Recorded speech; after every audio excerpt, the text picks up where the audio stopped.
요즘 그 새로운 사실들을 많이 알고 있습니다. 새로운 사실들을 새롭게 안다기보다는 어떻게 하면 어떤 갈등, 문제에 있어서 어떻게 접근을 해야 되는지에 대한 민원이 들어왔을 때에 그것을 바라보는 관점, 어떤 사안이 발생하면 그것을 바라보는 관점이 참 중요하다. 어떻게 보느냐에 따라서 문제가 될 수도 있지만 문제가 아닐 수도 있고, 어떻게 바라보느냐에 따라서 이 관점은 다르게 느껴지는 그런 것들인 것 같아요. 또 어떤 분이 민원을 요청을 했는데 10장 정도 민원을 넣었습니다. 민원을 넣었는데 본인 입장에서는 되게 억울한 거죠. 어떤 상황이 있을 때 본인과 협의를 하지 않았다. 본인한테 왜 통보를 했느냐. 근데 교육청에 있어 보면 행정이라는 것이 협의를 거쳐서 할 수도 있지만 어떤 행정적으로 그 절차에 의해서 어떤 근거와 지침과 어떤 규정에 의해서 이루어지면 끝나는 겁니다. 끝나고 어떻게 보면 상급 기관, 어떤 장학사로서의 또 과장님으로서의 교육장으로서의 이렇게 어떤 선생님 발령을 내라, 교육 권한에 대해서는 협의 사항이 사실은 아닙니다. 어떤 전체적인 관점에서 누군가의 의견을 들어서 해야 될 부분이 있지만 교육활동, 어떤 TF팀을 꾸린다든지 어떤 축제나 페스티벌, 어떤 박람회를 만들어 간다든지 이럴 경우에는 실무자의 의견을 들어야 되겠지만 전체 김천 교육을 이끌어가고 또한 전체 김천의 체육, 김천의 전체 음악 교육, 예술 교육을 이끌어가는 데 있어서 전체적으로 교육 권한은 장학사들에게 아니면 교육장님에게 있을 수 있습니다. 그런데 어떠한 분이 이것은 이렇게 해야 된다고 교육청에서 알렸을 때 왜 통보를 하느냐, 협의회를 하지 않았느냐. 물론 저는 이 사안에 대해서 설명드리기는 사실 좀 나중에 곤란한 상황에 처할 수 있어서 말씀드리지는 못하겠지만 어떻게 보면 협의회를 했습니다. 당연히 협의회를 하자고 했고요.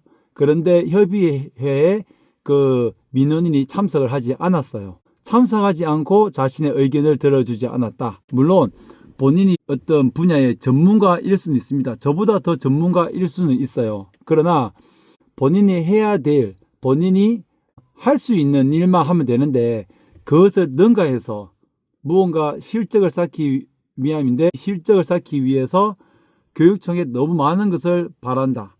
교육청이 교육지원청이 아니냐. 지원청이니까 뭐든지 지원을 해야 된다. 이것은 잘못된 생각이죠. 민원인은 선생님입니다. 선생님이 수업을 하면서 요구를 하는 것이 아니라 다른 어떠한 것을 본인이 하고 싶은 것을 하고 있는데 이 분야에 왜 차별을 하고 도와주지 않고 통보를 하느냐. 통보할 수밖에 없는 것은 이 교육청에서 이것을 지도, 감독, 관할해야 되는 의무가 있기 때문인데요. 질의서를 11장 정도를 요청을 했고 그 답변서를 적었습니다. 적으면서 이것은 교육청의 갑질이다 라고 얘기하는데 오히려 저는 반문하고 싶습니다. 그분이 하는 것이 오히려 저는 갑질이라고 생각을 해요.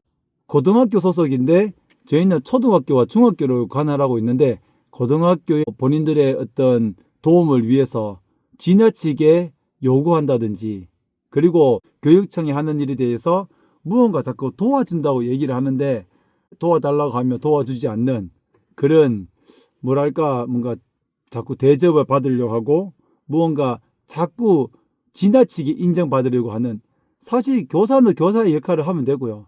지역교육청은 지역교육청 역할을 하면 돼요. 그래서 그 11장의 글을 읽어보면 교육지원청의 문제, 이러이러한 문제, 이거에 대해서 답변, 이것이 문제 그런 이야기가 있어요. 그래서 과장님이 그렇게 물어보더라고요. 도대체 그 문제가 뭐야? 우리가 뭘 잘못했어? 라고 말씀하길래 아닙니다. 이것은 그쪽에서 잘못한 거지 우리가 잘못한 건 없습니다. 그래서 우리가 잘못한 건 뭐야? 라고 얘기하는데 도저히 이해가 안 되더라고요. 그래서 우리는 사실 저는 뭐 조금의 어떤 저도 실수가 있고 부족함이 있겠지만 큰 문제는 없다. 이렇게 바라봐야 되는데 그쪽 사람들도 이것을 문제다 라고 하니까 이게 문제처럼 느껴지는 거죠. 사실상 이거는 그쪽에서의 어떤 문제이다 라고 바라보면 저의 문제는 사실상 아닌 거예요. 그래서 곰곰이 생각해 봤습니다. 많은 일을 제가 처리를 하고 민원도 듣고 보지만 3월 달에는 그런 것도 있었어요. 그 어떤 민원인이 교육장님 실로 들어왔는데 지나치게 학생들이 대회에 출전하는데 기간이 끝났는데도 불구하고 나가게 해달라는 겁니다. 그래서 교육장님이 그럼 나가게 해라 라고 얘기했는데 결국은 교육장님께서 나중에 이 자격 미달이었네. 선수가 등록되지 않은 일반 스포츠 클럽 선수였던 겁니다. 잘 이해가 안 될 수도 있지만 애시당초 처음부터 참가 자격이 안 되는데 신청을 해달라고 지나치게 요구를 하는 거죠. 이러한 지나친 요구가 제가 갑질을 하는 것이 아니라 그런 민원인들이 갑질을 할 수가 있는 겁니다. 그래서 당황할 수 있습니다. 어떤 민원인이 들어오고 어떤 상황이 닥치면 당황을 하면 내가 뭐가 문제지 라고만 처음에 접근을 해야 그 문제를 크게 안 만들 수 있기 때문에 그렇게 접근을 하죠. 무슨 뜻이냐면 문제가 어떤 작은 문제도 이것을 해결해 드리겠습니다. 이렇게 다른 방향으로 지원해 드리면 되지 않겠습니까? 라고 하면 민원인이 잠시 괜찮겠죠. 그런데 그렇게 시작을 하니까 민원인이 교육청이 잘못했다. 장학사가 잘못했다. 저 사람이 잘못했다. 라고 하면 더 이제 의기양양해서 이제 그렇게 더 많은 문제를 제기할 수 있을 것 같아요. 물론 교육청에서 친절하게 이 사안을 해결하기 위해서 노력은 당연히 해야 됩니다. 그런데 애시당초 안 되는 규정에 위반된 것들은 민원인으로서도 납득을 먼저 하셔야 됩니다. 물론 이제 장학사들도 그 민원을 해결하는 분들도 이게 문제다 라고 했을 때 내가 이게 왜 문제인가를 명확하게 빨리 파악을 해야지만 바라보는 관점에 따라서 대응을 할 수 있어요. 이건 처음부터 문제는 문제가 아니었다. 문제가 될 수 없다. 문제라고 생각하는 것은 그 민원인이 문제라고 느끼기 때문에 문제일 뿐이지. 그래서 너무 과잉 이렇게 친절을 대하는 것은 오히려 그 민원을 해결하는 데 도움이 되지 않을 뿐더러 그래서 그 질의서 답변서에는 문제라는 말을 아예 뺐습니다. 문제라는 걸 빼고 왜 어떻게 해서 이렇게 할 수밖에 없는지 명확한 사실에 그리고 어떤 근거해서 답변을 작성을 했습니다. 그리고 또한 그분들이 생각하는 문제라는 단어, 다른 특정 단어가 있으면 그 단어를 빼고 접근을 하니까 그분들 입장에서도 이제 납득을 할 수 있겠죠.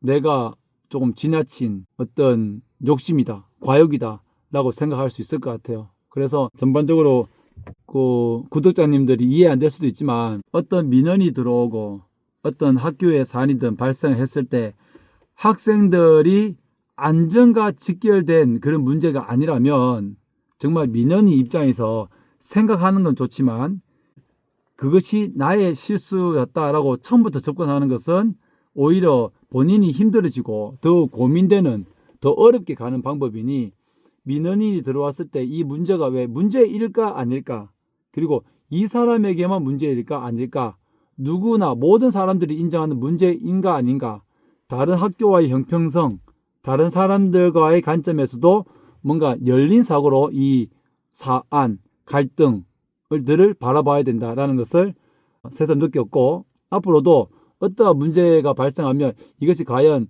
문제가 될 수 있는가라고 잘 고민해서 어떤 사안들을 처리해야 되겠다는 생각이 듭니다.